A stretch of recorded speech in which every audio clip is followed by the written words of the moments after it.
আমার একটা জিনিস বুঝে আসতেছে না, আপনি বিরিয়ানি দিলে সমস্যাটা কোথায়? বিরিয়ানি কি মানুষ দেয় না মসজিদে? আপনি শুধু বিরিয়ানির হিসাব করলে তো হবে না, দ্রব্যমূল্যটার দিকে তো চাইতে হবে। বিরিয়ানি আনতে কত লাগে? আমাকে বলতে দেন কাঁচামরিচের দাম, মশলাপাতির দাম, বাজারে যাই আপনি হিসাব করে দেখছেন বিরিয়ানি রানতে কত খরচ হয়। আপনি খালি বিরিয়ানি হরতে আছে বিরিয়ানি রানতে বর্তমানে যে খরচ হবে ওইটা দিয়ে ঢলঢলা খিচুড়ি আপনি 50 জন মানুষ এক পুরো গ্রাম ধরে আপনি খাওয়াই দিতে পারবেন। বুঝলাম না, প্রতি বছর ইফতারির সময় আপনার একটা হিসাব করবোই তো, সমস্যাটা কি আপনার?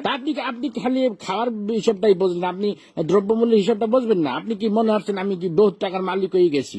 হ্যাঁ, এখন যত কামাই তত খরচ। এই যে আপনার মসজিদে প্রতি মাসে ইমাম সাহেবের বেতন না দিলে ইমাম সাহেব চলবে কেন? আমার কথা বলতে দেন।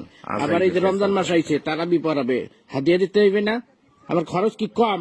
ফেতরা দিতে হইবে, জাকাত দিতে হইবে। শোনেন একটা কথা, রিজিকের মালিক আল্লাহ। আল্লাহ আপনার ধন সম্পত্তি দিছে, ধন সম্পত্তি দিয়ে আপনার পরীক্ষা লেতে আছে।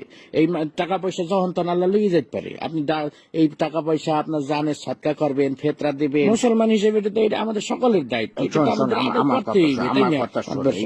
সবাই বয়ান করে যে বুঝানো যায় না, বুঝছো? যে গেটি তুই কোরআন বুঝাইতে চাইলেও বুঝবে না। একটা কথা সবসময় মনে রাখবি, যে মানুষটা জায়গা রয়েছে তাকে কিন্তু ঘুমেতে উঠানো যায় না। এই যে আমি বিরিয়ানি দিতে পারবো না, আমি ডলডলা খেচেটি দেবো, বিরিয়ানি দিলে আমার সমস্যা, এই যে এত সময় ধরে বুঝাইতে আসো,